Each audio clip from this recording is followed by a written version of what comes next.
Fala aí, tubarão, tudo bem com você? Espero que sim. Passando por aqui para dizer que eu preparei esse vídeo especialmente para você que está na reta final de preparação para o CPA 10, CPA 20 ou CEA. Então, o que eu fiz? São 10 questões de cada uma dessas provas e, para você se organizar direitinho, aqui embaixo na barra do vídeo tem exatamente o ponto onde inicia o CPA 20, o ponto onde inicia o CEA. Lembrando que questões do CPA 10 também são cobradas às vezes no CPA 20, questões do CPA 20 também são cobradas às vezes no CPA 10 e no CEA funciona da mesma forma. Então, eventualmente faz sentido ver também as outras questões. Então, bora pra aula, já deixa um like aí, tamo junto, eu preparei isso com muito carinho para você.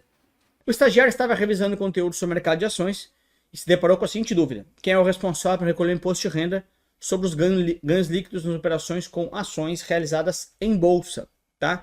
Então, o que acontece é o seguinte, olha só, quando eu,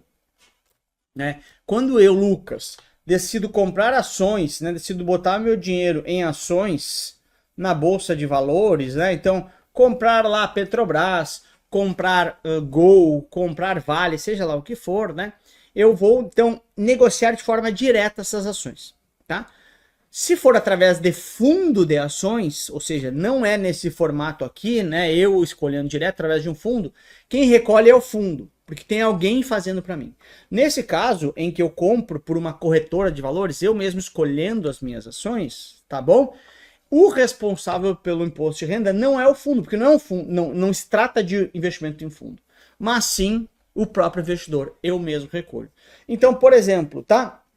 Eu tenho duas situações, Eu tenho day trade, que é comprar e vender o mesmo ativo no mesmo dia, E swing trade, que é comprar e vender em dias diferentes, tá? Day trade é 20% de imposto de renda e swing trade, que são dias diferentes, 15%, tá? No day trade, lembrando, no day trade fica 1% na fonte, ok? E no swing trade 0,005% na fonte, tá?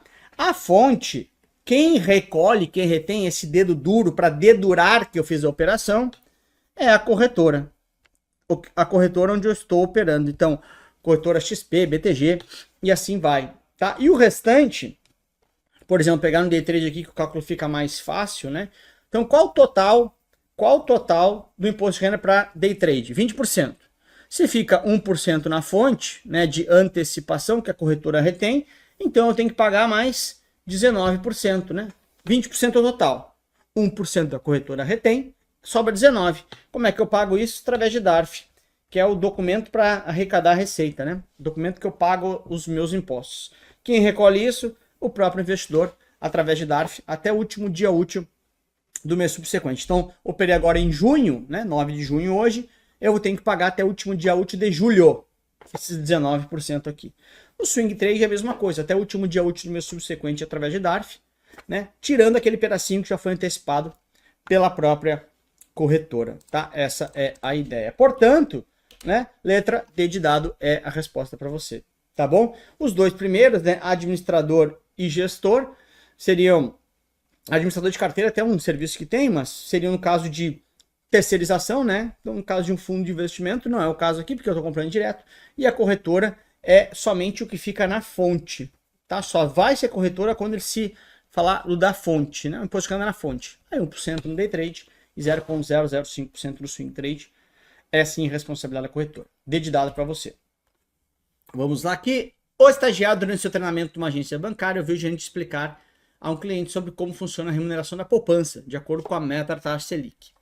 Então o gerente afirmou o quê? Bom, deixa eu explicar para você. Eu sempre digo, eu não tô aqui para dar gabarito, eu tô aqui para explicar para você entender o que está acontecendo. Olha só, o que acontecia antigamente, Antigamente, pela regra da poupança antiga, a poupança rende 0,5% ao mês e mais a atualização que é pela TR. Então, 0,5% de juros mais TR. Tudo bem?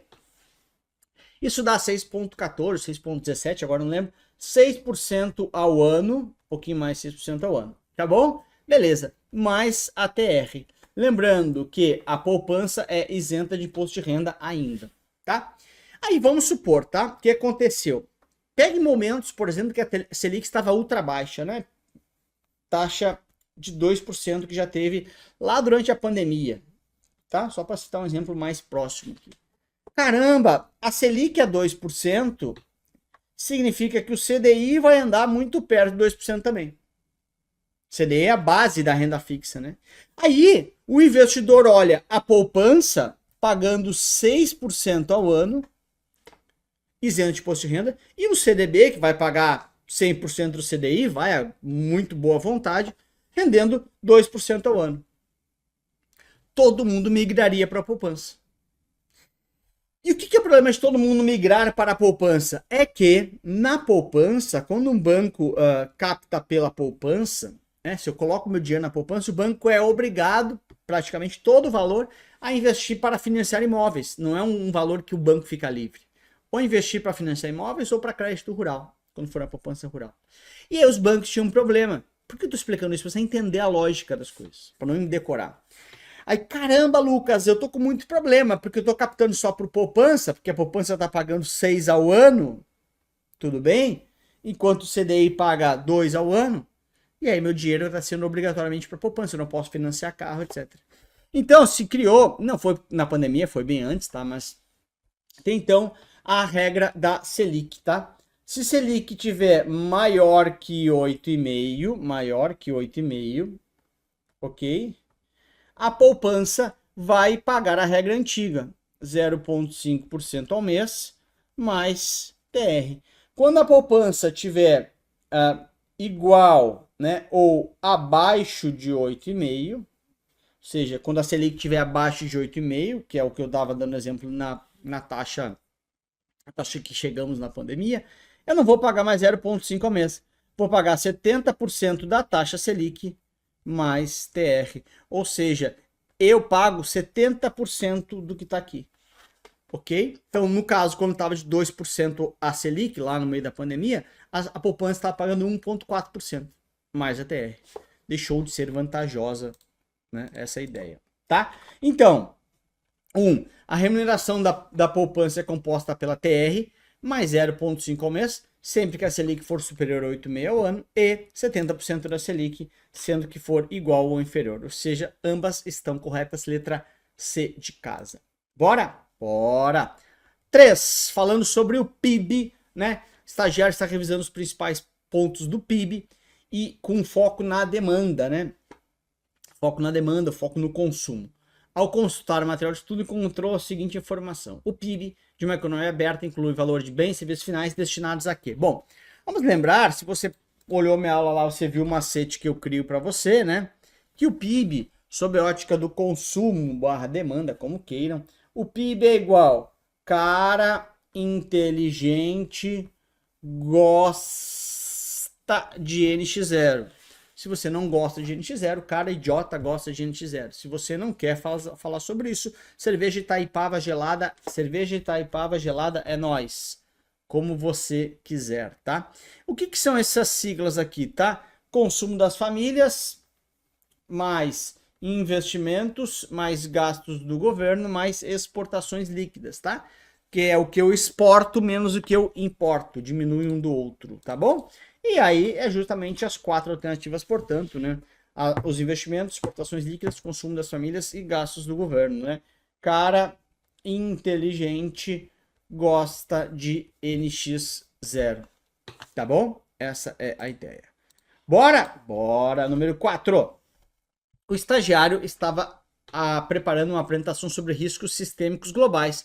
Decidiu consultar o relatório anual publicado pelo Fórum Econômico Mundial, que apresenta os principais riscos identificados por representantes da academia, setor privado, governo e sociedade civil. Segundo os relatórios, os riscos são classificados em 6 categorias. Quais são as 6 categorias, portanto, tá? Ambientais, econômicos, sociais, geopolíticos, tecnológicos e ambientais. Repetindo ambientais ali, muito estranho, né? Mas não tem problema. Com base nesse relatório, o estagiário indicou corretamente como risco ambiental o seguinte. Bom, Lucas, eu não li lugar, eu não li isso. Calma. Isso aqui tem a ver com conceitos de ASG, que é um tema razoavelmente novo na prova, né? Questões ambientais, ambientais, sociais, de governança corporativa, né? Ou em inglês que pode aparecer, ESG, que é a mesma coisa, né? Meio ambiente, questões sociais de governança corporativa. Então só é em inglês. ESG ou ASG, como queiram. E aí isso apareceu, então, no Fórum Econômico Mundial, nesse relatório. Mas presta atenção. Ele vai me dar 4 exemplos aqui, nas 4 alternativas. Eu preciso colocar isso em cada uma das caixinhas. Muito fácil, sendo que eu quero uma caixinha ambiental. Vamos lá. Crise soberana de dívida em países em desenvolvimento. Crise de dívida é quando o país não tem dinheiro para pagar a sua dívida. A dívida soberana é uma dívida de um país. Então isso é risco econômico. Tá fora. Pula B. Aumento da desigualdade social. É risco social. Tá fora. D. Ataque cibernético à infraestrutura crítica. Ataque cibernético, né, de piratas pela internet, tecnologia. Tá fora. Eventos climáticos extremos tem a ver com questão ambiental, certamente. Caiu na prova exatamente assim. B de Brasil é a resposta para você. Sem muita dúvida, tá bom? Bora! Bora, vamos lá. Durante uma capacitação sobre suitability, o estagiário foi questionado sobre os critérios que devem ser considerados na coleta de informações para avaliar o perfil, conforme o Código ANBIMA de Regulação e Melhores Práticas, tá? Foram levantadas as seguintes possibilidades. Então, experiência do investidor, os riscos associados e o cenário, tá? Então, olha só o que acontece, que é o seguinte, tá? Análise de perfil do investidor. É para traçar justamente qual que é o perfil desse investidor para que eu indique, coloque ele em produtos de investimentos de acordo com esse perfil, tá? Então ele pode ser conservador, pode ser moderado ou pode ser arrojado. Alguns chamam de sofisticado também, como queiram, tá bom? Legal. Isso tem a ver, portanto, com o meu perfil, com o que eu estou buscando, com o que eu estou passando, com o que eu sei, ok? Então, para definir o perfil, será que eu levo em consideração a experiência do investidor? Será que eu levo em consideração a experiência do investidor na matéria de investimentos? Sim, claro que sim. Porque se eu sou mais experiente, se eu estou acostumado com investimentos, eu tenho uma tendência maior de aceitar mais risco. Porque eu entendo os riscos que estão presentes naqueles investimentos. Ok? Essa é a ideia. 2. Os riscos associados ao produto. Isso tem a ver não com o meu perfil, isso tem a ver com, em definir o meu perfil, que é o passo 1, o passo 2 é identificar o que eu quero para o meu portfólio. Mas isso não afeta no meu perfil. O meu perfil não tem a ver com os riscos do produto. E nem com o cenário econômico. Claro que no cenário econômico eu vou colocar produtos de característica A, B ou C. Mas isso não tem a ver com avaliar o meu perfil. O meu perfil é algo meu. Ok? Portanto, A de amor, eu vou até fazer um coração para vocês aqui. Você sabe quando é A de amor, eu faço um coração. A de amor para vocês e bora para cima, né? 6. O estagiário está revisando diferentes níveis de governança corporativa na B3, suas implicações para os minoritários. Para testar, ele listou algumas afirmações. 1. No novo mercado, que seria, vai lá, o nível 3, só se emite ações ordinárias. Então, é exigido que a companhia tenha apenas ações ordinárias, as que dão direito a voto, e tenha tag along de 100% para os acionistas. Beleza. Vamos lembrar que no nível 2, eu já tenho tanto para PN quanto para ON, 100% de tag along. Tag along, ó, alongar, estender para minoritário, a mesma oferta que foi feita para o controlador. Então, se eu for vender a Petrobras, eu tenho que alongar, estender, dar tag along, né? Alongamento da etiqueta, tag etiqueta, né? Preço da etiqueta, alongar o preço da etiqueta, tag along para os minoritários. Então, mesma oferta que eu fiz para o controlador, governo federal, no caso de Petrobras, tem que fazer para o minoritário também. Eu já tenho 100% tag along, ou seja, oferecer o mesmo preço, 100% integral, a partir do nível 2. Então, o nível 3, o novo mercado, já é 100% tag along, perfeito, tá? Além de ter só ordinárias. No nível 2, a empresa deve ofertar 100% de tag along para as ordinárias quanto para as PNs. Perfeito, porque no tag along, no nível 2, ainda pode emitir ações preferenciais, tá? Que já não pode mais no novo mercado. O novo mercado exige um free float de no mínimo 20%, né? A partir do o free float era 25, né? E aí, atualmente é 20% para todos os níveis, tá? Então, letra D de dado 1, 2 e 3. Isso mudou recentemente, era 25% antes do free float. Free float, ó, flutuação livre. São as ações que não estão guardadas pelo dono, né? Isso, ou seja, estão no mercado, tá? O estagiário decidiu começar a investir em ações, semana passada que eu essa aqui, tá? E realizou uma venda com lucro na Bolsa de Valores. Após estudar a tributação, descobriu que há uma retenção de 1% na fonte, mesmo que o valor da operação fique abaixo do limite para isenção de vendas mensais. Se ele ficou 1% na fonte, eu estou falando de day trade. Né? Comprar e vender o mesmo ativo no mesmo dia. Day trade não tem a isenção dos 20 mil, que o swing trade, né, comprar e vender em dias diferentes, tem.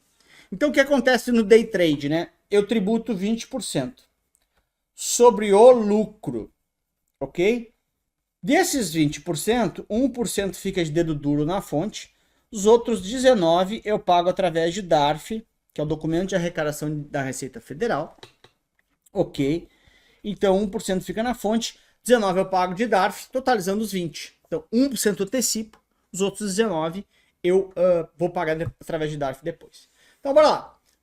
A retenção de 1%, que é o dedo duro, é aplicado sobre os 20% do ganho líquido em operações comuns com ações. Perfeito, né? Operações, se eu day trade lá, faz a operação, 1% fica dos 20%, eu deixo esse 1 lá na fonte.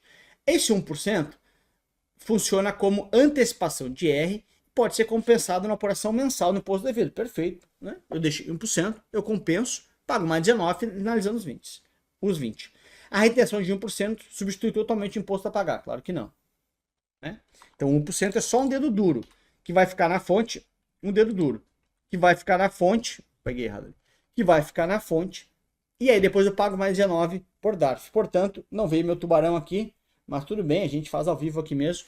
Letra A é a alternativa correta, 1 e 2 estão corretos. Bora? Bora! 8. O estagiário estava revisando o funcionamento do Sistema Financeiro Nacional e deparou com um papel do CMN. Cara que manda neles, né? Ou seja, o grande órgão, principal órgão do Sistema Financeiro Nacional, órgão que cria as regras, órgão que não executa nada, órgão que, digamos assim, é quem manda fazer. Tá bom? E ele fala o seguinte: com base no estudo do estagiário, assinale as duas alternativas corretas, que é a semana passada essa aqui, tá?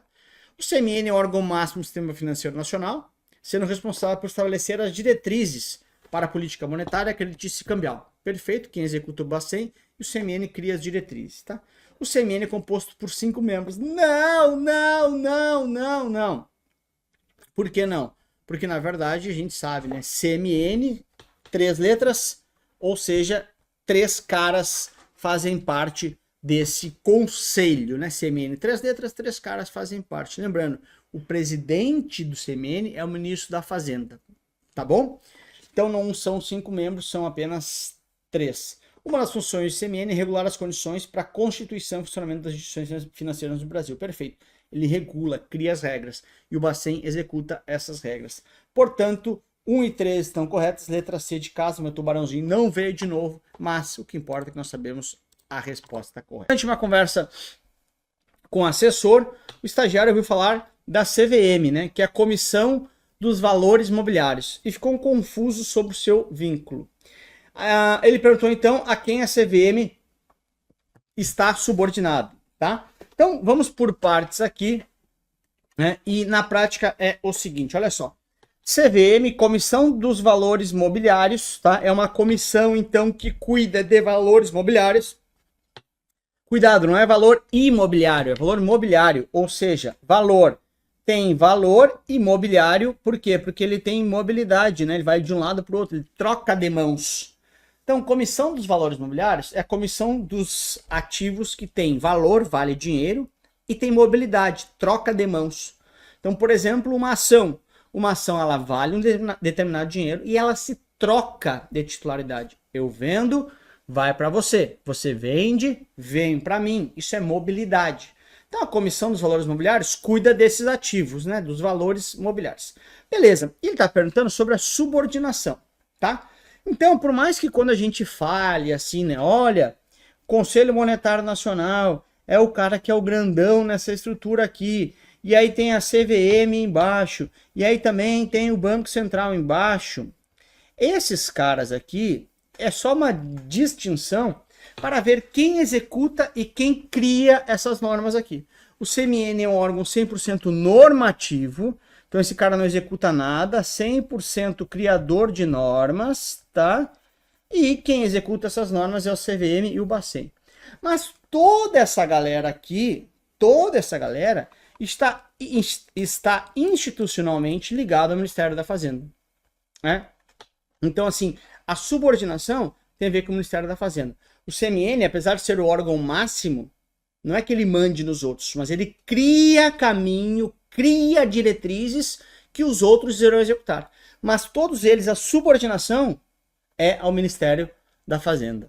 Tudo bem? Então, Lucas, meu CMN é o chefe. Aquilo é uma figura de linguagem para mostrar que ele vai criar o caminho e quem vai executar esse caminho é CVM e Bacen. Mas ele não é, esses órgãos não são subordinados ao Conselho Monetário Nacional. Eles são subordinados ao Ministério da Fazenda. Tudo bem? Aqui já arriscaria. Então aqui que seria a confusão, me parece, tá?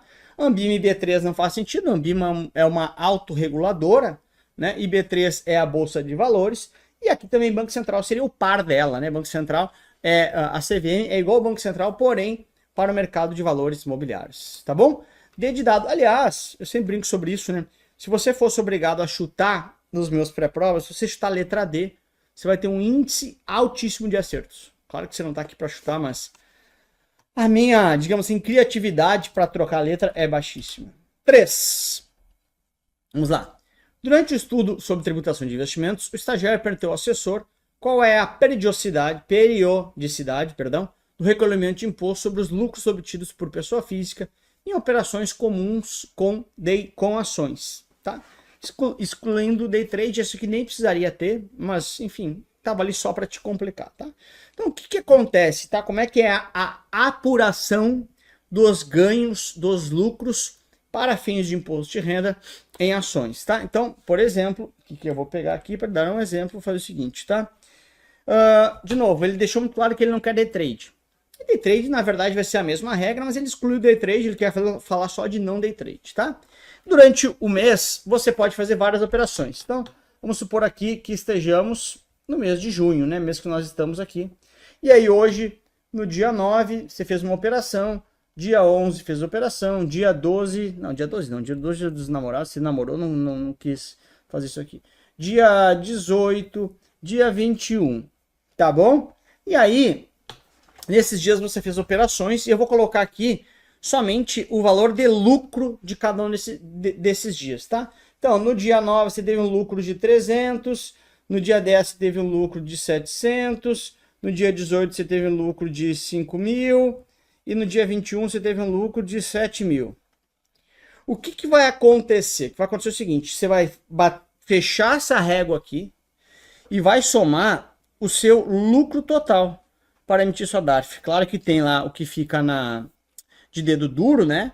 Que fica avisando que você fez a operação, mas o que vai importar aqui para a emissão da sua DARF é o lucro total. O lucro total vai ser o quê? 12.700, ou seja, 13 mil reais é o seu lucro. É isso? Fiz de cabeça aqui rápido, 12, é isso aí, 13 mil reais. 13 mil reais é o seu lucro no mês de junho. Portanto, a sua DARF, você vai emitir uma DARF única. Uma DARF única, uma só DARF, para todos os ganhos do mês de junho, né? Mês 6, que nós estamos agora. Então, operou hoje, ganha 300, depois de amanhã 700, assim foi. Então, seu lucro total, você vai emitir uma DARF sobre isso. Lógico, tá, gente? Você vai tirar o que teve de imposto de renda retido na fonte, né? Que é a antecipação que a corretora faz. Você tem que tirar tudo que ficou na fonte aqui, beleza. Tirou tudo, você vai sobre o seu lucro, pagar, nesse caso, 15% de imposto de renda numa DARF única. Ou seja, a sua apuração desse tipo de operação, né, em ações, ela é mensal, tá bom? Não é anual. Na verdade, no anual você vai declarar na declaração de ajuste, né, todas as operações que você fez, mas é meramente informativo, só para dizer que você fez as operações, é um saco, mas é isso. Semestral seria o come cotas, né, para uma ideia dos fundos de investimentos, que tem uma antecipação semestral e trimestral, é só para te confundir ali, tá? Essa questão, inclusive, apesar de ser fácil, na minha opinião, Eu nunca tinha visto ela ser cobrada nas provas CPA 10 e CPA 20, tá?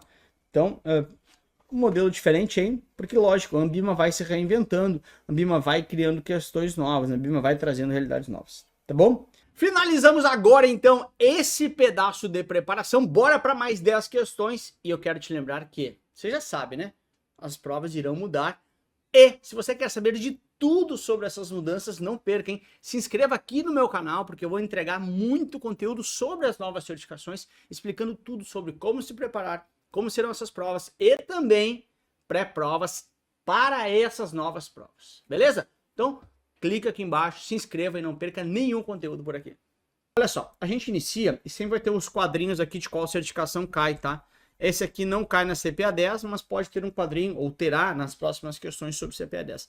Então a turma de CPA 10 pode abrir aí um vinhozinho, não, vinho não, a gente tá estudando, né? Abrir aí uma aguinha, fica tranquilo que daqui a pouco a gente vai começar a falar com vocês. Pois bem, o estagiário, lembrando semana passada, realizou uma aplicação em COI, Certificado de Operações Estruturadas, atrelado a ações no exterior, emitido pelo Shark Bank.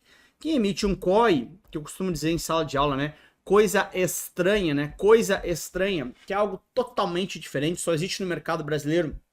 Aliás, um COI, ele é um certificado de operações estruturadas. É um título de captação de grana emitido por um banco, uma instituição financeira. Você coloca a grana num COI, ou seja, está emprestando dinheiro para um banco.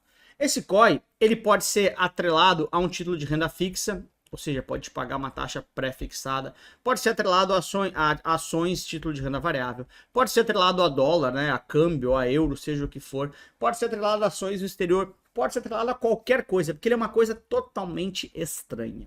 Esse COI, essa coisa estranha, portanto, apesar de poder ser, de novo, atrelado à renda fixa, ou indexado à renda fixa, ou renda variável, ou moeda, ou juros, tanto faz, ele é tributado como renda fixa, ok? Então ele é tributado igual a um CDB, igual a uma debênture, igual a um título público federal, ou seja, com a tabela regressiva do imposto de renda, 22,5, 20, 17,5 ou 15, né? Se eu ficar até 6 meses, 22,5, até um ano, 20%, até 2 anos, 17,5 e mais de 2 anos, 15%. Essa é a grande ideia, tudo bem? E aí, esse COI, né, Certificado de Operações Estruturadas, como ele pode ser atrelado à renda variável, que nesse caso aqui é a renda variável, né, ações ou moedas, enfim, né, ele pode dar prejuízo. Ou seja, você colocou R$100 nele, ele pode lá no final te pagar 80. Teve perda. Caramba, e agora? Para isso, para dar segurança para os investidores, alguns COIs, eles são emitidos com o que a gente chama de capital protegido, né? Capital protegido que é o seguinte, cara, tem uma proteção do seu capital. Ou seja, se você aplicou 100, se der tudo errado, você tem um capital protegido, ou seja, você resgata de volta o seu capital. Tem uma proteção do seu capital. Então ele vai te devolver, se der tudo errado, você não, alguns são emitidos assim, você não tem prejuízo, né? Ele cobra uma taxa de administração ali, por ter administrado uma taxa, não é bem de administração, não é uma taxa do título, mas ele não, você não tem perda. Não ter perda é uma palavra muito forte, né? Nesse período, logicamente, teve provavelmente inflação, você teve perda na prática, mas não tem perda do seu principal, do seu capital. Essa é a grande ideia, tá? Então, vamos ver aqui o que ele falou sobre isso, olha só. Será tributado com alíquota única de 15%, cobrada unicamente no resgate. É mentira, porque, conforme eu expliquei ali, é tabela de renda fixa, tudo bem? 22,5, 15, 22,5, 20, 17,5 ou 15. O responsável pelo recolhimento do imposto de renda é o emissor do COI, perfeito, é o banco, né? Quem emite o COI que vai recolher já o imposto de renda, igual o CDB. No caso de operação de capital protegido, ou seja, aquele que eu coloquei 100, deu tudo errado, ele tem capital protegido, eu resgato os mesmos 100, existe incidência de IR? Não, porque o imposto de renda, ele só vai ter a incidência se eu tive lucro, se eu tive ganho de capital, se eu fiquei mais rico, né? E nesse caso eu não fiquei mais rico. Então só tem sobre o acréscimo patrimonial. O mercado financeiro é assim, com exceção do PGBL, né? PGBL paga sempre sobre o total, porque você teve a vantagem lá na entrada.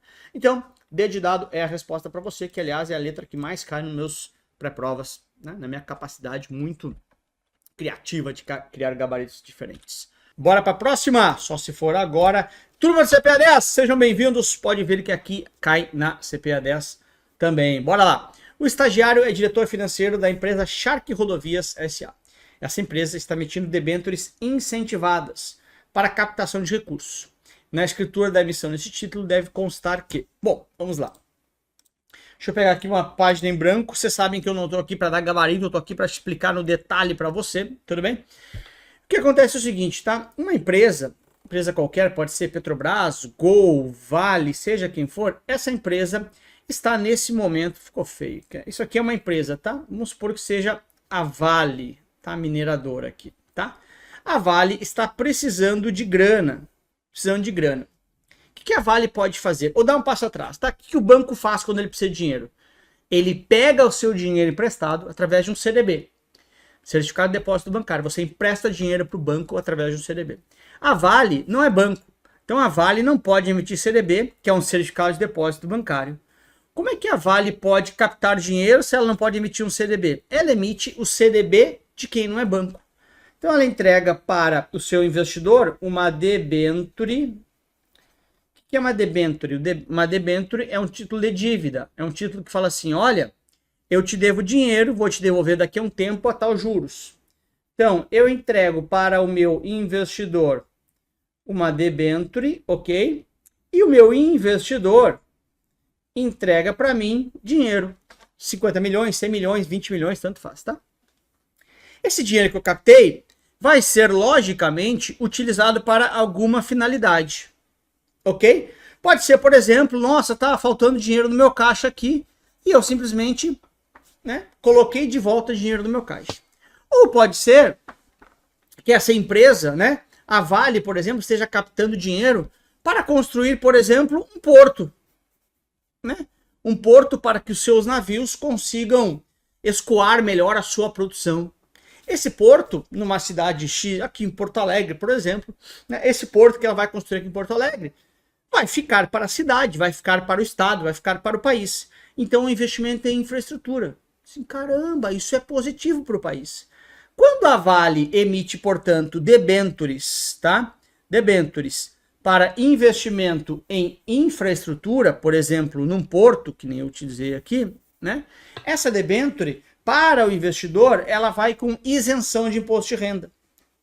Debenturista, que é o cara que pagou esse dinheiro, né, esse investidor, ele não vai pagar imposto de renda. É para incentivar o investimento em infraestrutura. Tá bom? Então, de novo, você emprestou dinheiro para a Vale, assim como você empresta para um banco num CDB. Essa é a ideia. Vamos lá? Bora ver as alterações, as alternativas, melhor dizendo, que eram na semana passada. Os debenturistas terão participação nos lucros da companhia? Não é a ação que ela está comprando uma debenture, que é um CDB, né? Está emprestando dinheiro. De acordo com o cenário macroeconômico, a remuneração pode ser alterada de pré para pós. Não. Se ela emitiu pré-fixado, é pré-fixado. Se é pós-fixado, é pós-fixado. 3. Os debenturistas, que são os investidores, possuirão direito a voto na Assembleia? Não. Quem tem direito a voto são os acionistas, né? Os donos. Debenturista não é acionista, né? E sobra a última. A companhia irá utilizar os recursos captados para realizar projetos de infraestrutura. Construir estrada, por exemplo, construir aeroporto e assim vai, tá? De dado, mais uma vez a resposta para você. 3. O estagiário recebeu um direito de subscrição de um determinado ativo, né? Sobre nesse caso, vamos falar aqui sobre ele. Deixa eu pegar aqui. Vamos lá. Página em branco aqui pra gente. Eu sempre digo, né? Não tô aqui para dar gabarito para você, tô aqui para explicar para você entender do meu jeitinho. Tudo bem? O que é um direito de subscrição, né? Como o próprio nome diz, é um direito, ou seja, esse direito eu exerço se eu quiser, e subscrição, subscrever, ou seja, subescrever, escrever embaixo, é quando eu estou assinando, ó, estou escrevendo embaixo. Estou dizendo eu quero, se eu assino, eu estou dizendo eu quero. Subscrição pode ser trocado pela palavra compra. Se eu estou subscrevendo alguma coisa, eu estou dizendo eu quero essa coisa, eu compro essa coisa. Portanto, um direito de subscrição nada mais é que um direito de compra de alguma coisa. O que acontece é o seguinte, olha só. Uma empresa vai aumentar seu capital, né? Vai vender novas ações. Você é o acionista atual e a empresa fala assim, olha, eu vou vender essa ação lá no mercado para novos acionistas, né? E para novos acionistas. Porém, eu, empresa, sou obrigado a, antes de ir para novos acionistas, porque eu vou colocar novos colegas nessa empresa, novos sócios, ofertar essa ação para os atuais. Porque a ideia é assim, vocês são os atuais, eu tenho que dar uma prioridade para ti.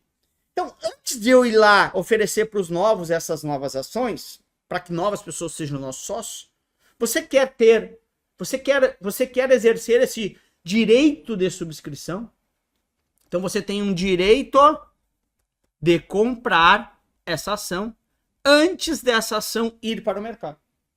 Esse direito é seu, você vai ter uma data, por exemplo, você tem para exercer até junho, por exemplo, né? Você tem até junho para exercer. Estou botando uma data bem longa aqui, não é o caso, né? Você tem até junho para dizer se você quer ou não, tipo assim, ou entra ou sai. Se você não quiser, eu vou vender essa ação para os novos. E esse direito é seu. Até a data de exercer ele, você pode fazer o que ele quiser. Você pode, inclusive, repassar esse direito para alguém. Isso é um direito de subscrição, portanto, direito de comprar. Então, na prática, ele é sim igual a quem tem uma call. Porque uma call é o direito de comprar alguma coisa. O direito de subscrição é igual a uma call. Você exerce ou não. Ele é obrigado a exercer o direito, não é verdade? Porque eu acabei de explicar ali, né, na página em branco, ele exerce se quiser. E ele pode negociar esse direito antes de exercer, porque ele pode fazer o que ele quiser. O direito é dele. Equivale a uma call, tá bom? Que também pode ser negociada antes do meu exercício. B de Brasil, olha aí, mudou o gabarito, hein? 4. O estagiário está com uma conversa com os amigos sobre tributação. Ops, voltei aqui. Sobre tributação. Ele faz algumas afirmações. Em um fundo de renda variável, né, um fundo de ações, o responsável por recolher o tributo é o administrador do fundo. Sempre tem essa confusão, né? Lucas, ações, quem recolhe? Não interessa se é ações ou não, interessa que é fundo de ações. Em fundo, quem recolhe é o administrador. Falou em fundo, o responsável por recolhimento é o administrador. Tá bom? Beleza, exceto os fundos específicos, por exemplo, fundo imobiliário, que é um fundo fechado, tá? Para investimento em ações, investimento direto, a alíquota é variável conforme o prazo. Certo ou errado? Certo. Lucas, pelo amor de Deus, tá errado. Calma. Essa alíquota em ações pode ser 15% se eu comprar e vender em dias diferentes, ou pode ser 20% se eu comprar e vender no mesmo dia, que é o day trade. Então, sim, vai alterar conforme o prazo. Beleza? Legal. 3. Para investimento em ações, quem recolhe o imposto de renda na fonte é a instituição onde a mesma foi negociada. Perfeito. Se eu faço negociação lá na corretora BTG, BTG vai reter o que fica na fonte, né? 0,005% se for não day trade, né, para os 15% de total, e 1% se for day trade. Fica isso na fonte. Depois eu recolho o próprio investidor através de DARF até o último dia útil do mês subsequente. Portanto, 1, 2 e 3 estão corretas naquela que é a letra que mais eu coloco nos pré-provas de dado. Beleza?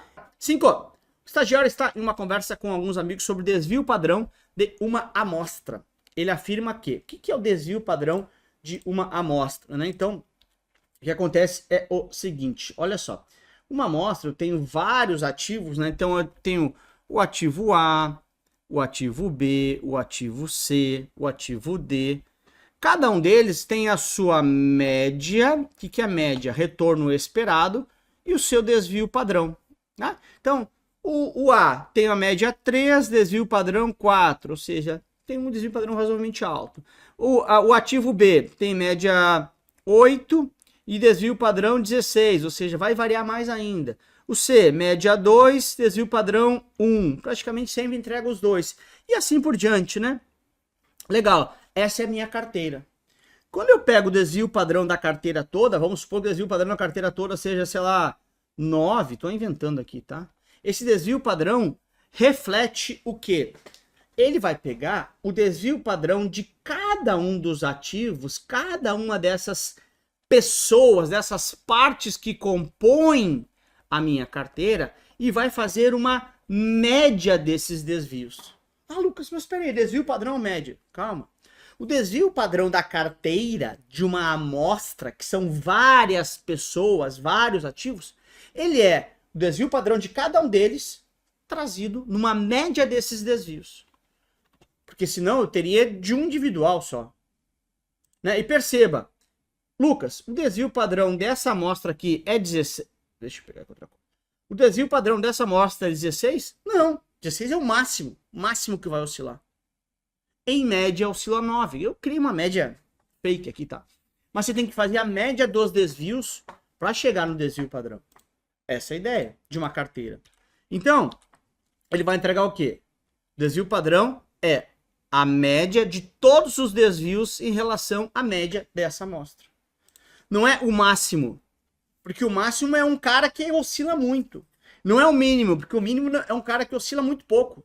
Eu tenho que pegar a média de todos os desvios para chegar na média da carteira, da amostra, que são vários representantes. Né? Então, letra A de amor para você. Coraçãozinho aqui, como a gente sempre faz. O estagiário fez uma aplicação em letra financeira do Tesouro, né? LFT, lembra do macete de sala de aula? O T vem depois, o Tzão vem depois após, pós-fixado, né? Se ele é pós-fixado, diferente da LTN, né? Que o Tzão, um T grande, né? Que tem aqui, o Tzão vem antes, ele é precoce, pré-fixado. A LFT, portanto, é pós-fixado. Pós-fixado é que vai acompanhar quem? A taxa Selic. Né? Então você vai comprar hoje, ela vai pagar a Selic de hoje, vai acompanhando essa Selic. Essa LFT, assim como a LTN, é um título sem cupom, ou seja, sem juros semestrais. Paga tudo lá no final. Tudo bem? Então, sim, é um título indexado à taxa Selic, pós-fixado, porque o T vem depois, após, pós. Não tem cupons semestrais. E aí tem essa parte, pô, negociado com ágio, deságio ou ao par. Deixa eu te dizer o que é ágio, deságio e ao par, não precisa explicar, não precisa desenhar, mas eu vou explicar. Ágio, você lembra de agiota? No agiota você paga mais caro, você paga muito mais caro. Então quando você compra o título com ágio, você está comprando ele mais caro que o preço justo. Oferta e demanda, muita gente querendo comprar vai pagar mais caro. Deságio, você lembra de desconto. Então você está pagando esse título mais barato, deságio, desconto, ok? Ao par, eu falei que ele desenha, mas vou desenhar, não tem problema. Você está pagando o preço justo, nem com ágio, nem com deságio. Então, tabela FIP do meu carro que eu brinquei ele antes, vale 100 mil. Se eu vendi por 100 mil, vendi ao par, ok? Vendi por 90 mil, vendi com deságio. Vendi por 110 mil, vendi com ágio, se a tabela FIP dele é 100 mil. Né? Então ele pode ser negociado ao par, com ágio ou deságio, letra C de casa. 7. O estagiário está numa conversa com os amigos sobre os indicadores de risco e retorno dos ativos. Ele afirma que o índice Nananá representa o risco total, enquanto Nananá representa o risco sistemático de um ativo. Pois bem, deixa eu pegar uma folha branca aqui para explicar uma coisa para você, tá? Duas medidas de risco que eu tenho, tá? Desvio padrão e beta de um ativo. O desvio padrão é a oscilação total de um ativo. Então aqui se diz que o desvio padrão pega o risco total de um ativo. É o risco total. O total que ele oscila. Já o beta, ele pega o quanto que eu oscilo em relação ao Ibovespa, quanto que eu oscilo em relação ao mercado, quanto que eu oscilo em relação a um índice de mercado. Então o beta se diz que ele pega somente o risco sistemático. Porque é quanto que eu oscilo em relação ao sistema, em relação a um índice, em relação ao mercado. O desvio padrão pega tudo que um ativo oscila. E o beta pega só risco sistemático, que ele pega só em relação ao mercado, ao Ibovespa, por exemplo. Então, beta, risco sistemático, desvio padrão, risco total. Lembrando que risco total é o quê? É o sistemático mais o não sistemático, né? Mais o risco específico. Tá bom? Então, desvio padrão, risco total. Beta, risco sistemático. E aí, se a gente for lembrar, o índice Sharp, eu tenho o índice Sharp e tenho o índice Trainor. Lembra? O índice Trainor usa beta. Né? Lembra? O Trainor pega beta, etc, etc. Nem fui eu que queria ser um professor antigo que eu tive. Já o índice Sharp usa desvio padrão como índice de risco. Então, se índice Sharpe usa desvio padrão, portanto, o índice Sharpe é risco total, ok? E o índice Traynor é risco sistemático, né? Porque o índice beta vai utilizar ou me entrega o quanto que eu oscilo em relação ao mercado. Então, índice Sharpe, risco total. Índice Traynor, risco sistemático. E é justamente isso que a questão trouxe para você. Sharpe e Traynor. Beleza? Você de casa. O estagiário fez investimento no fundo imobiliário Shark Imóveis, né? Fundo de investimento imobiliário. Sobre esse tipo de investimento, analise as afirmações abaixo.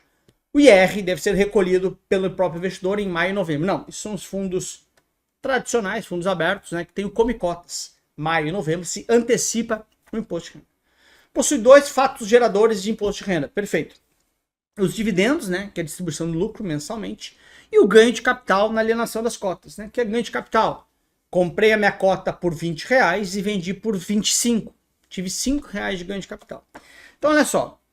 Para pessoa física, né, tem as regrinhas, mas para pessoa física, o lucro é isento de imposto de renda e o ganho de capital, quando eu vendo mais caro do que eu comprei a cota, é 20%. Claro que tem as regras, né, no mínimo 100 participantes do fundo, a pessoa que estiver tendo a vantagem da isenção não pode ter mais que 10% do fundo, e o fundo tem que ser negociado no mercado de bolsa ou balcão, tem que ser um fundo público, digamos assim, tá bom? Então, isento no lucro e 20% no ganho de capital. São as duas formas de eu ganhar dinheiro com o fundo imobiliário. O ganho de capital é vender a minha cota, né? Mais caro. Pessoa jurídica possui isenção no ganho de capital? Não, não possui. Quem possui é pessoa física e não é no ganho de capital, é na distribuição dos lucros. Portanto, B de Brasil é a resposta para você da questão número 8. O estagiário está decidido em investir em ativos de renda fixa, atrelados à dívida pública, transacionados no exterior. Porém, ele não deseja... Deixa eu pegar aqui, ficou ruim. Dívida pública, aqui, transacionados no exterior, que era a semana passada. Porém, ele não deseja realizar esse investimento de forma direta, mas sim por um instrumento de investimento coletivo. O que é instrumento de investimento coletivo? É um fundo, né? É um instrumento, uma forma pelo qual eu vou utilizar de investimento coletivo, de mais pessoas. Fundo de investimento, tá? Aí, deixa eu te dizer uma coisa, como é que funciona essa tal de dívida pública, tá? Então, o governo federal, ok? Ele tem, durante o ano, né, a sua arrecadação. Então, vamos supor que arrecadou 300 e tem as suas despesas. Teve despesa de 400. Ou seja, ele está com um déficit, né, faltando dinheiro em 100. Deixa eu botar aqui, circular em vermelho, que ele está faltando no seu caixa 100. Como é que ele se financia com isso? Pô, se eu tenho um salário de 300 e gasto 400, eu vou no banco e pego 100 emprestado. O governo, ele não vai no banco e pede dinheiro emprestado. O governo, ele emite títulos dessa dívida. Ele pega esses 100 bilhões, fatia em pequenos pedacinhos e vende para mim, para você, para uma galera aqui, tá? Isso chama-se dívida pública. Dívida pública. Por que pública? Porque é do governo, tá? Beleza. Esses 100 bilhões, né, da dívida pública, esse governo, o governo, ele pode emitir de duas formas. Fazer uma dívida interna ou dívida externa. O que é isso? Dívida interna é aqui dentro, logicamente, e dívida externa é fora. Quando ele faz dívida interna, ele emite esses 100 bilhões de dívida, esses pedacinhos que vão compor os 100 bilhões, aqui no Brasil.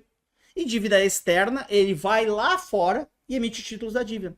Porque tem investidores no mundo inteiro que compram títulos da dívida do Brasil, sem vir até aqui. Você emite dívida lá. E aí, olha que louco. Eu tenho fundos no Brasil que compram títulos de dívida lá fora. E chama justamente fundo de renda fixa, porque esses títulos públicos são renda fixa, da dívida externa. Ele vai comprar dívida emitida lá fora. Fundo de renda fixa é mais geral, tem várias subclasses, né? Crédito privado é tudo que não é emitido nem por banco, nem por governo, então é emitido pela Gol, pela Vale, pela Petrobras, etc. Tudo bem? Fundo cambial do exterior fundo cambial não é título de renda fixa, tá bom? C de casa para você. 7. O estagiário está numa conversa com os amigos sobre os indicadores de risco e retorno dos ativos. Ele afirma que o índice representa o risco total, enquanto nananá representa o risco sistemático de um ativo. Pois bem, deixa eu pegar uma folha branca aqui para explicar uma coisa para você, tá? Duas medidas de risco que eu tenho, tá? Desvio padrão e beta de um ativo. O desvio padrão é a oscilação total de um ativo. Então aqui se diz que o desvio padrão pega o risco total de um ativo. É o risco total. O total que ele oscila. Já o beta, ele pega o quanto que eu oscilo em relação ao Ibovespa, quanto que eu oscilo em relação ao mercado, quanto que eu oscilo em relação a um índice de mercado. Então o beta se diz que ele pega somente o risco sistemático. Porque é quanto que eu oscilo em relação ao sistema, em relação a um índice, em relação ao mercado. O desvio padrão pega tudo que um ativo oscila. E o beta pega só risco sistemático, que ele pega só em relação ao mercado, ao Ibovespa, por exemplo. Então, beta, risco sistemático, desvio padrão, risco total. Lembrando que risco total é o quê? É o sistemático mais o não sistemático, né? Mais o risco específico. Tá bom? Então, desvio padrão, risco total. Beta, risco sistemático. E aí, se a gente for lembrar, o índice Sharpe, eu tenho o índice Sharpe e tenho o índice Treynor. Lembra? O índice Treynor usa beta. Né? Lembra? O Treynor pega a beta, etc, etc. Nem fui eu que queria ser um professor antigo que eu tive. Já o índice Sharpe usa desvio padrão como índice de risco. Então, se índice Sharpe usa desvio padrão, portanto, o índice Sharpe é risco total, ok? E o índice Treynor é risco sistemático, né? Porque o índice beta vai utilizar ou me entrega o quanto que eu oscilo em relação ao mercado. Então, índice Sharpe, risco total. Índice Treynor, risco sistemático. E é justamente isso que a questão trouxe para você. Sharpe e Treynor. Beleza? Você de casa. Finalizamos agora, então, esse pedaço de preparação. Bora para mais 10 questões. E eu quero te lembrar que, você já sabe, né? As provas irão mudar. E, se você quer saber de tudo sobre essas mudanças, não perca, hein? Se inscreva aqui no meu canal, porque eu vou entregar muito conteúdo sobre as novas certificações, explicando tudo sobre como se preparar, como serão essas provas e também pré-provas para essas novas provas. Beleza? Então, clica aqui embaixo, se inscreva e não perca nenhum conteúdo por aqui. Vamos ver o que tem caído na sua prova do CEA.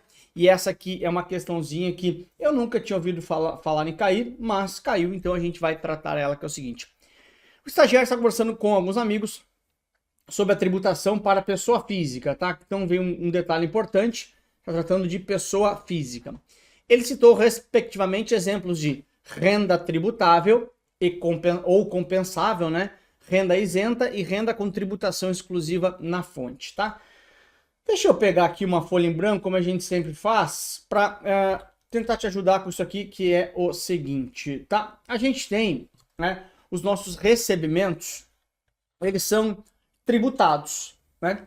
E aí eu tenho o que chama de tributação compensável. O que é a tributação compensável? Que você pode compensar.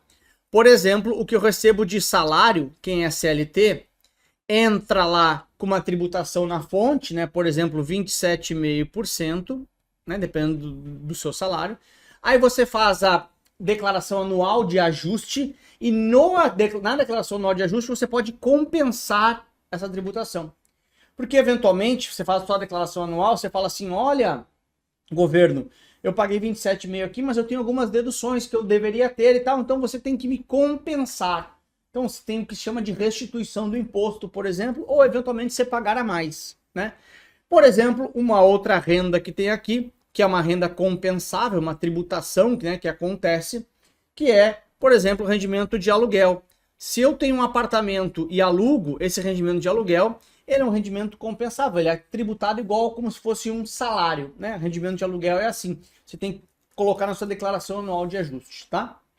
Já, por exemplo, se eu compro um CDB, né, lá do banco BTG, por exemplo, Quando eu peço resgate, um pedaço disso tem que pagar imposto de renda. Vamos supor 15%, se eu fiquei mais de 2 anos, né? 15% de imposto de renda, ele já é 100% exclusivo na fonte. Ele só tem a tributação na fonte. Eu não preciso fazer a declaração, na minha declaração não preciso pagar mais. Porque o governo pega e fala assim, ô Banco BTG, você é o responsável por reter já esse imposto de renda. De novo, eu estou falando 15%, né, no exemplo de ser mais de 2 anos, tá? Então, o Banco BTG já retém 100% na fonte. Tributação que chama de tributação exclusiva na fonte, somente na fonte. Tributa na fonte, não precisa fazer nada na declaração anual de ajuste, só informar que já foi pago. Não tem nenhuma compensação, que é 100% na fonte, tá? Então, é isso que a prova quer saber, perguntar para você. Ele perguntou o seguinte, tá? Primeiro, um exemplo de renda tributável ou compensável. Segundo, um exemplo de renda isenta. E terceiro, um exemplo de renda com tributação exclusiva na fonte, ou seja, 100% na fonte. E o que eu tenho isso de forma na ordem, né, que ele fala respectivamente, é justamente a alternativa A. Ó, rendimento de aluguel é rendimento tributável ou compensável, como queiram, né? Eu recebo aluguel, tenho que fazer na minha declaração anual de ajuste. Rendimento de debênture incentivada. Debênture incentivada é aquelas para infraestrutura. Então, fundo de investimento imobiliário, por exemplo, poderia ser um exemplo aqui. Debênture incentivada poderia ser um exemplo aqui. LCI poderia ser um exemplo aqui, lembrando que é a pessoa física, tá? Então, tem isenção aqui. E 3, rendimento de CDB, que é exclusivo na fonte. Por quê? Porque o próprio banco, né, quando vai pagar os rendimentos, ele já retém o imposto de renda devido, tá bom? Vamos ver as outras que estão erradas. A B, rendimento de aluguel está certo na ordem. Rendimento de ações não é isento. E rendimento de LCI para a pessoa física é isento. Tá bom? Também é outro exemplo de isenção. C, rendimento de previdência. Até pode ser na compensável, né? Lembra que você tem 2 formas de escolher a tributação na previdência, né? A tabela regressiva ela é exclusiva na fonte. E a tabela compensável você vai ter compensação. Rendimento de debênture incentivada vai ser isento, rendimento de CDB é exclusivo na fonte. Mas por que a C não está certa? Porque a previdência, se você escolheu a tabela regressiva, ela é exclusiva na fonte, né? Não tem a compensação. Aqui que está o erro, né? Não está claro qual tabela você escolheu. E a D, a rendimento de LCI já não é isento, então já cortaria fora. Portanto, A de amor é a resposta para você. Aluguel é o rendimento tributável ou compensável, como queira, você compensa na declaração anual. Debênture incentivada é isento para pessoa física e CDB é exclusivo na fonte. Não precisa declarar, não precisa ter uma compensação na declaração anual de ajuste. A de amor para você. Bora! Bora! Número 2. O estagiário está conversando com alguns amigos sobre o processo de planejamento financeiro de um determinado cliente. Ele explica então que o processo ocorre em etapas conforme abaixo. O que é o processo de planejamento financeiro? É o processo de fazer uma consultoria. Isso aqui é tema de prova também de CFP, tá? Que aparece, tá? Então, o planejamento financeiro, ele ocorre em etapas, né?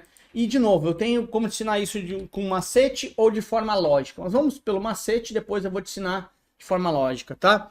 10 cervejas amargas dão intensidade maior. Etapas do processo de planejamento financeiro, né? 10 cervejas amargas dão intensidade maior.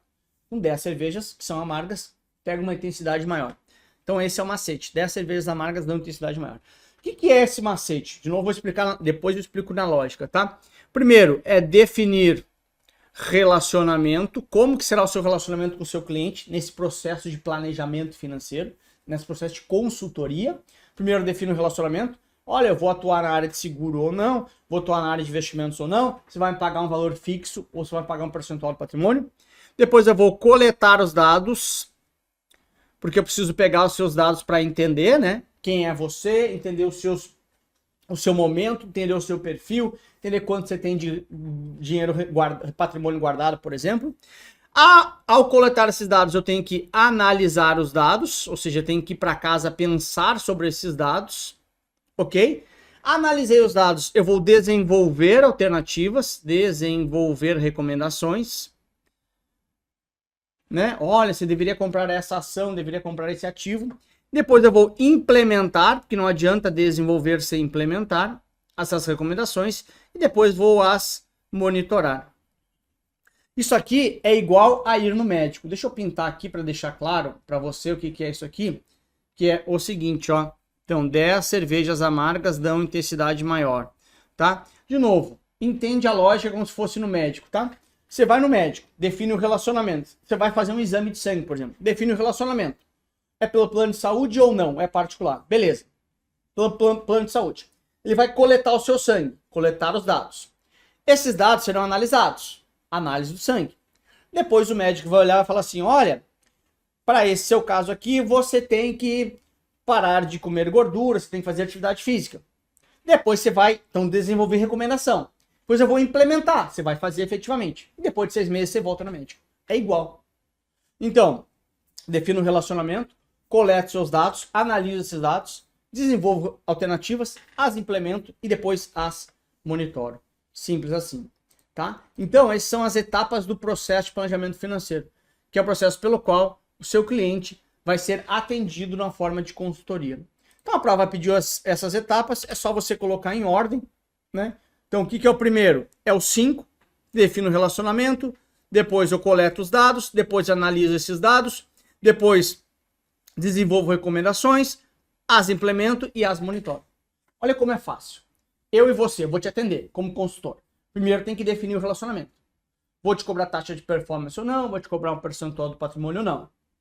Beleza. Para eu desenvolver alguma coisa, eu tenho que coletar os seus dados. Coleto os dados. Vejo o seu perfil de investidor. Vejo quanto você tem de dinheiro. Em qual banco você está seu dinheiro. Qual ativo você tem. Vou para cá, coletei. Vou para casa e analiso esses dados. Depois de analisar, vou desenvolver algumas alternativas. Depois nós implementamos e monitoramos. Simples assim. Tá? Então são 6 etapas aí do planejamento financeiro, desse processo de planejamento financeiro. O estagiário foi nomeado, como diretor da empresa Shark Calçados S.A., que trabalha com exportação de tênis. Ele possui uma dívida em dólar, pois compra matéria-prima do exterior. Nesse caso, ele optou por fazer um contrato de swap para se proteger. Sendo assim, ele deveria fazer o contrato com o quê? Bom, deixa eu pegar aqui uma folha em branco, explicar para você no detalhe, né? O que é um contrato de swap? Swap,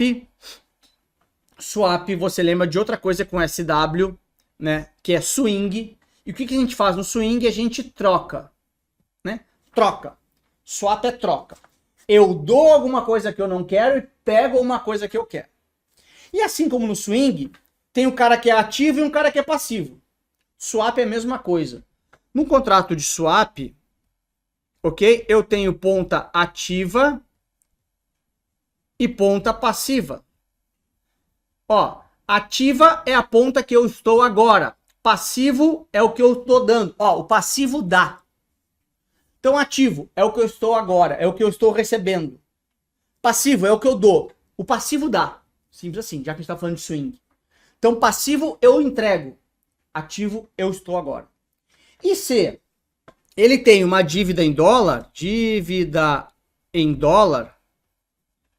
ok? O grande risco dele é dólar subir muito. Porque se minha dívida é 100 mil dólares, vamos supor que hoje essa dívida seja 500 mil reais. O que é o meu problema? O meu problema é o dólar disparar. Vamos supor que aqui nesse exemplo estou usando que o dólar esteja 5 reais, né? E minha dívida disparar, e essa minha dívida continua sendo de 100 mil dólares, ir para 800 mil dólares. 800 mil reais. Porque o dólar foi para 8. Então, sempre que eu tenho medo de algo, eu tenho que me juntar a esse algo. Se eu não posso lutar contra o inimigo, me junto a ele. Então, nesse swap, eu tenho que ficar ativo em dólar. Porque se o dólar subir muito, eu subo junto, porque eu estou comprado em dólar, ativo em dólar. Eu quero ter dólar. É como se eu estivesse comprando dólar. Então, se o dólar for para 8 reais, eu vou para 8 reais junto. E o que eu tô passivo? O que eu dou? Que eu tenho que dar alguma coisa, que é uma troca. No swing você tem que levar alguém. O que eu dou? Qualquer coisa que não seja dólar. Então, por exemplo, eu posso dar taxa de juros, eu posso dar CDI. Porque daí eu tô dando algo que eu tenho controle. Eu sei que o CDI vai ser 11%, 10,7%. E o dólar eu não sei quanto que é. Ah, mas alguém me deu dólar. Porque alguém ficou passivo em dólar. Essa é a ideia. Ok? Então, o que ele vai ficar? Vai ficar ativo em dólar. Sempre que eu tenho medo de algo e ele tem uma dívida em dólar, eu tenho que me proteger de algo, tenho que comprar esse algo. Então, compro dólar, como se comprasse dólar, ativo em dólar, ativo, ó, ligado em dólar. Se o dólar subir, subo junto. E entrego CDI. Ah, não me importa te pagar 10 ao ano. Tu entendeu? Essa é a ideia. A B é o contrário. E a C, ele tá indo e vindo, né? Dando e recebendo dólar. E a mesma coisa no D. Não faz sentido. Tá bom? Então, A de amor é a resposta. Próxima, questão 5. Olha só. O estagiário está analisando 2 gráficos de opções conforme abaixo. Bom, gráfico de opções eventualmente cai na sua prova. Mas aqui ele pediu diferente. Ele pediu para você ver o gráfico e analisar o que cada um estava projetando de cenário. E aí, como você bem sabe, sempre que é gráfico de opções, você tem que olhar para a parte, já expliquei isso em aula, né? A parte pequenininha, segmento de reta pequeno, né? Se começa embaixo, ou seja, nessa região aqui, que os dois começam embaixo, o que importa é a reta pequenininha. Ele começa no prejuízo, né? Que aqui é 0, então aqui é prejuízo. Começa aqui embaixo, começa no prejuízo. Quem começa no prejuízo? Quem começa pagando. Então, quem começa pagando é o titular. Então, ambos são gráficos de titulares. Titular, titular. Esse cara aqui começa no prejuízo e ele vem para a zona de lucro quanto mais vai subindo o preço. Que aqui é preço subindo. Né? Aqui é 0, aí o preço vai subindo, vai subindo, vai subindo, vai subindo. Ele começa a ter lucro quanto mais sobe o preço. E esse cara aqui é 0. Ele começa no prejuízo e ele começa a ter lucro quando o preço vem caindo. Né? Essa aqui é o eixo, né, do preço. Então, olha só. Simples assim. Ambos começam no prejuízo, porque ambos são titular. Esse aqui tem lucro quando o preço sobe. Né? O preço está em 0, vai para cá subindo. E esse aqui tem lucro quando o preço cai. Ó, tá vindo para a esquerda, tá caindo o preço. Aí sim ele tem lucro. Ok? Então, de novo, ambos começam no prejuízo. O cara A tem lucro com a alta do preço, porque aqui tá 0, e aqui tá, sei lá, R$200, e aqui tá R$200, e aqui tá 0. E esse aqui tem o B tem lucro com a queda do preço. Então, vamos lá, de baixo para cima. Você deveria optar pela estratégia B, que é essa aqui. Você acha que o mercado vai subir? Não. Aqui estou tendo lucro quando o mercado cai, ó, vem para cá, tá indo para a esquerda o preço. Tá fora. B, se o mercado acha que o mercado vai ficar estável, não faz sentido também, né? Que estabilidade não me traz lucro. Porque se ficar estável, ó, o preço ficar aqui, ó, eu estou no prejuízo. Ok? A, se acredita que o mercado vai subir, ou A, se acredita que o mercado vai cair. E o A, ele tem lucro, ó, laranja aqui, ó, começa no prejuízo e depois ele tem no lucro. Quando é que ele começa no lucro? Quando o preço sai do 0 e vem, sei lá, no 10, vem no 30. Aí tem lucro. Então, eu deveria optar pelo A se eu acho que o mercado vai subir. Porque esse cara aqui é titular de uma call. Esse cara aqui é titular de uma put. Titular de uma put aposta na queda. Titular de call aposta na alta. Tá bom? Então, letra B de Brasil é a resposta para você. 6. O estagiário foi nomeado como novo presidente do Banco Central e encontra um cenário de desemprego muito alto. Ou seja, ele precisa fomentar, estimular a economia. Quais são as medidas de política monetária que ele poderia realizar para combater esse problema? Ele precisa fazer uma política expansionista para expandir o consumo, para fomentar o consumo. Então, vamos lá. Se eu reduzo a taxa de juros, o dinheiro fica mais barato? Fica. As pessoas consomem mais? Sim. Terá mais emprego? Sim. Se eu reduzo o imposto, as pessoas consomem mais? Sim. Gera mais emprego? Sim. Mas é a política fiscal, não é política monetária. Quando eu mexo em imposto, é política fiscal. E eu quero política monetária. Aumentar o líquido compulsório. Se eu aumento o líquido compulsório, que é quantos bancos tem que deixar no Banco Central, eu reduzo o dinheiro em circulação. Então dou uma freada na economia, uma política contracionista. Portanto, apenas a 1. Aqui tá A, né? Ai, Lucas, não. É letra C de casa para você, tá bom? Bora para 7? Bora.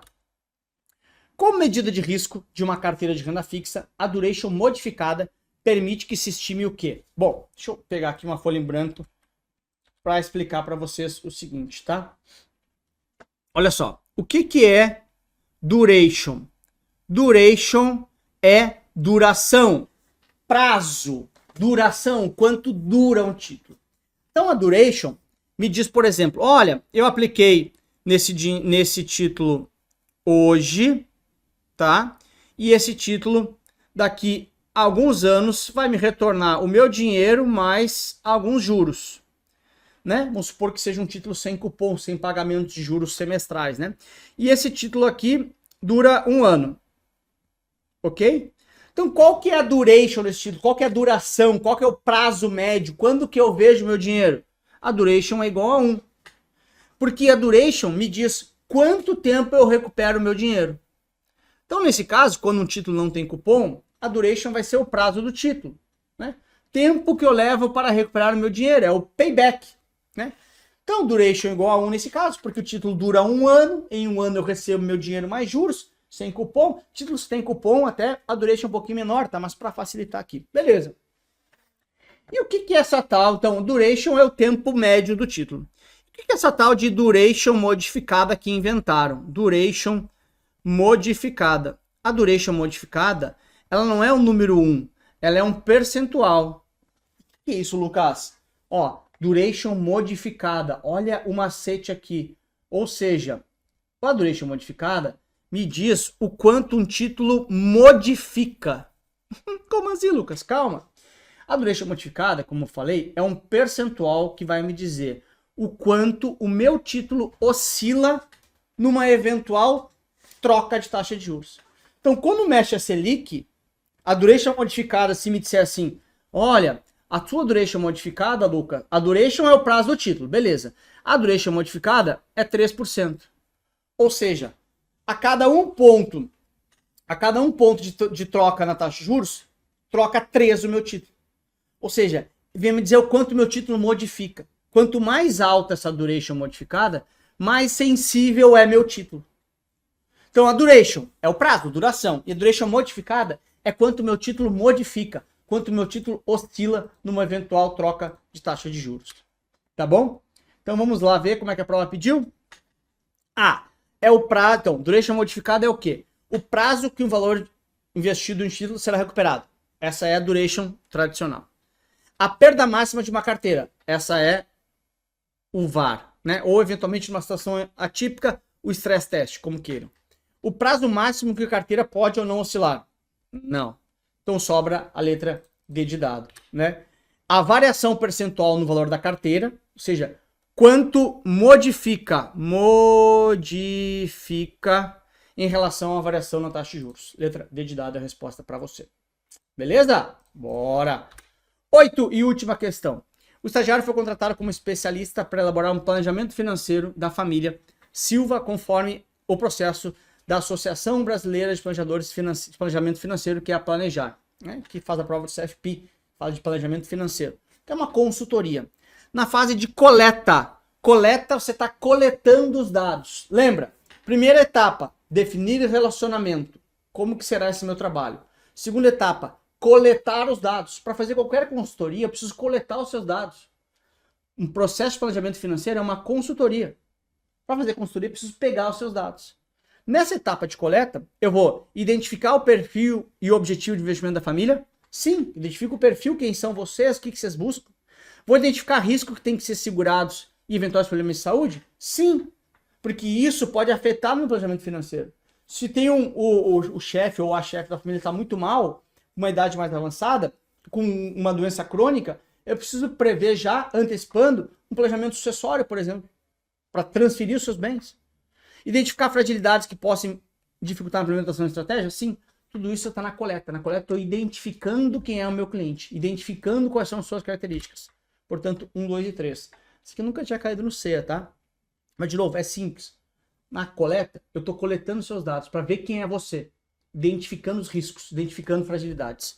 Desde dada a resposta para você, beleza? Já com uma questão de cálculo, né? Cálculo que, em geral, é sempre uma dúvida muito grande, exceto para quem estuda comigo, né? Porque eu ensino o básico, já tirei pessoas que sabiam nada de cálculo. Meu curso ensino do básico, aliás, o meu curso tem acesso ao meu WhatsApp pessoal, para ter acesso a você tirar suas dúvidas diretamente comigo. Mas então o cálculo é zero mistério para quem estuda comigo, mas vamos explicar agora no jeitinho. Olha só, questão da semana passada então. O estagiário fez uma aplicação de 200 mil reais no período de 10/6 a 10/10 de 2024, no fundo Shark DI, no fundo Shark renda fixa referencial DI, o fundo tem rentabilidades conforme abaixo, né? Então ele bota assim 3 rentabilidades de alguns dos períodos, né? Ele dividiu em 3 períodos. Claro que você tem oscilações de rentabilidades, é normal. E aqui embaixo as rentabilidades de cada período, né? Quando eu tenho sim AP, né, é ao período, você não precisa fazer uma taxa equivalente, né? Por exemplo, quando você tem taxa de 10% ao ano, você não ficou um ano, você tem que fazer uma equivalência para ver qual período você ficou. Nesse caso, ao período não precisa, porque ele está dando justamente a rentabilidade neste determinado período aqui, ok? Então já é uma facilitação aí que a prova trouxe para você. Vamos calcular então qual que foi e o que ele está pedindo aqui é justamente o resgate líquido, né? Ou seja, após o imposto de renda. Deixa eu pegar minha HP e trazer para cá. Ela surge aqui, né? Deixa eu ver se vai dar para aparecer. Dá. Então vamos lá, né? Zeradinho HP aqui, 200 mil, bem simples, né? 200 mil, Enter, 1,4% mais, né? Ou seja, adicionando 1,4%, né? Que é essa teclinha aqui, percentual, ok? Chega a 202.800, que foi o valor que ficou depois do primeiro período, ok?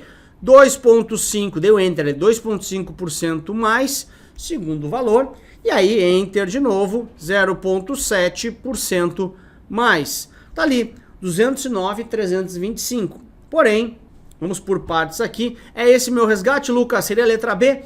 Não é. Por quê, né? Porque esse é o valor bruto, né? Sobre o valor bruto, eu tenho que tirar imposto de renda. Porque a questão pediu, conforme já tinha indicado aqui, né? O valor líquido desse meu resgate. Então, se eu trouxer para cá, o que eu tenho que entender, né? Tem que entender que o imposto de renda, nesse caso, é mais de 30 dias, então só incide imposto de renda, não vai ter o IOF, né?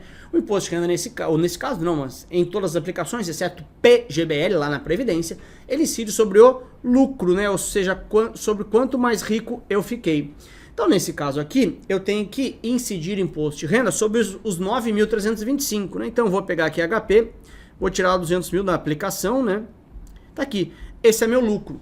Sobre esse meu lucro, eu tenho que pagar o imposto de renda. Imposto de renda aqui, como é daqui do mês 6 ao mês 10, ou seja, mais ou menos 4 meses ali, né? Eu estou ainda na primeira faixa do imposto de renda, que é de 22,5%, né?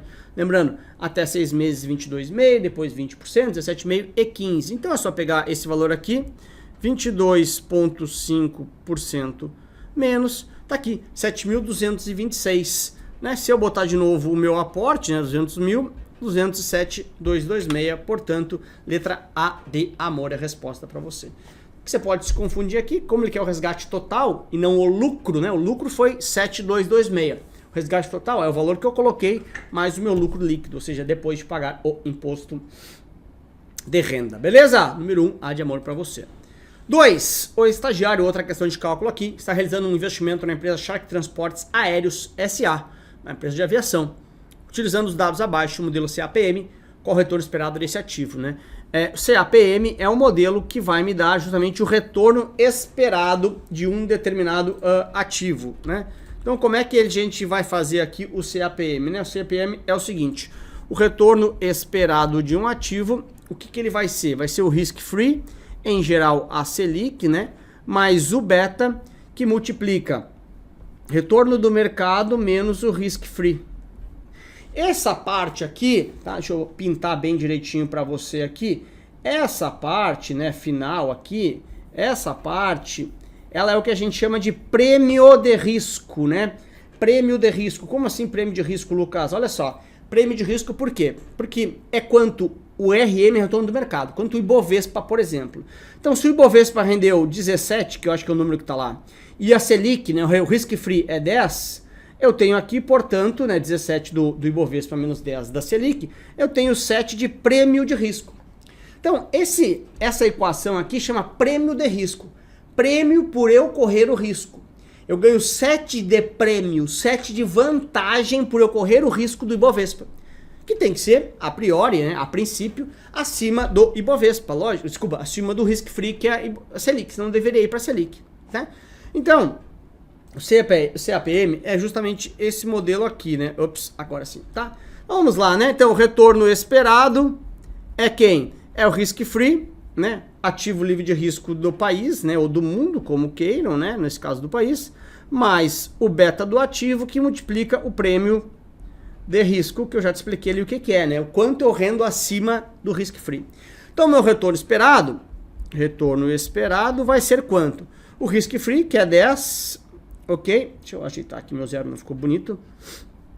Que é 10, mais o beta, né? Que é 1,7, que vai multiplicar 7. Por que 7? Porque é o retorno do mercado, que é o Ibovespa, menos o retorno do risk free, ou seja, o prêmio de risco. Prêmio por eu correr o risco, né? Simples assim. Deixa eu pegar aqui a HP então, trazer para cá. Deixa eu dar uma zeradinha nela aqui. Bem simples, né, galera? 1.7 Enter, 7 vezes, né? 11.9, mais os 10 do risk free, ou seja, 21.9, letra B de Brasil é a resposta para você. O que você pode se complicar eventualmente aqui nessa questão é se a questão trouxer, ao invés, né, de dados de risk free mais retorno no mercado, trouxer prêmio de risco. Se trouxer prêmio de risco, eu não preciso diminuir o 17 do 10, né, que já está dando prêmio de risco. Por isso que eu entrego os dois conceitos para você. Letra B de Brasil é a resposta para você. Bora? Bora! Deixa eu ajeitar aqui minha canetinha e vamos lá. O estagiário acabou de ser nomeado como presidente do Bacen, Banco Central. Ele está estudando uma medida para reduzir a quantidade de dinheiro em circulação na economia. Vou pegar outra cor aqui para ficar mais destacado, né? Reduzir a quantidade de dinheiro em circulação na economia, para que as instituições financeiras se exponham menos ao risco de crédito. O que acontece, né? Se eu coloco menos dinheiro em circulação na economia, os bancos vão emprestar menos dinheiro. Explicando para você do jeitinho que eu sempre explico. Com os bancos emprestando menos dinheiro, logicamente, eles têm menos devedores. Né? Porque se o banco empresta menos dinheiro, eu emprestava, sei lá, né? Deixa eu pegar aqui. Emprestava antes 3 cifrões rodando na economia. Agora eu tenho só um cifrão. Reduziu a quantidade de dinheiro em circulação. Os bancos, naturalmente, vão emprestar menos dinheiro. Se eu empresto menos dinheiro, eu tenho menos devedores. Portanto, tem menos chance de alguém me dar calote, reduzindo o risco de crédito.